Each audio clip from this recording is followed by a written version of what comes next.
এবং মমতা ব্যানার্জি যদি উনি বলেন, এটা হাত ধরে বলে এটা আমার প্রার্থী, একে ভোট দেওয়া মানে আমাকে ভোট দেওয়া, একে ভোট দেওয়া মানে আমাকে ভোট দেওয়া, মমতা ব্যানার্জি যদি বলে, বাংলার মানুষ এবার আমরা শুনবো না, দেখবো ভালো লোকটা হাত তুলে।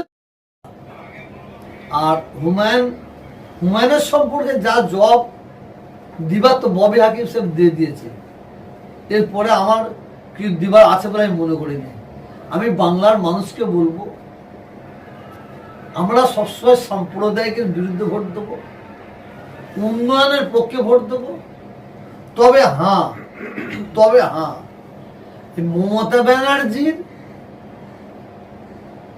এই সাজানো বাংলায়, সাজানো বাগানে কিছু দুপায়ে জন্তুর ঢুকেছে, তাদের বিরুদ্ধে আমরা ভোট দেবো। আমরা মমতা ব্যানার্জির বিরুদ্ধে ভোট দেবো এটা আমরা বাংলার মানুষকে ভাবি না, আমরা কেউ ভাবি না। মমতা ব্যানার্জির বিরুদ্ধে ভোট দেবে এটা বাংলার মানুষকে ভাবে না। আমরা সরকারের বিরুদ্ধে ভোট নয়, আমাদের ব্যক্তির বিরুদ্ধে।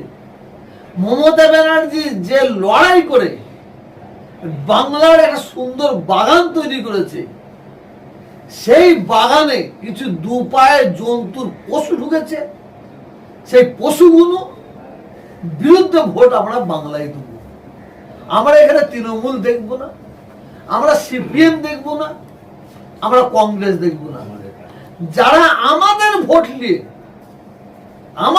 নিয়ে বিশেষ করে মুসলমানদের ভোট নিয়ে মুসলমানদের লড়াই লাগিয়েছে, মিথ্যা কেস দিয়ে মুসলমানদের জড়িয়েছে, যারা অরাজকতা করেছে, তাদের বিরুদ্ধে আমরা ভোট দেবো। আমাদের ভোট মমতা ব্যানার্জির বিরুদ্ধে ভোট নয়, উন্নয়নের পক্ষে ভোট, সম্প্রীতির পক্ষে ভোট।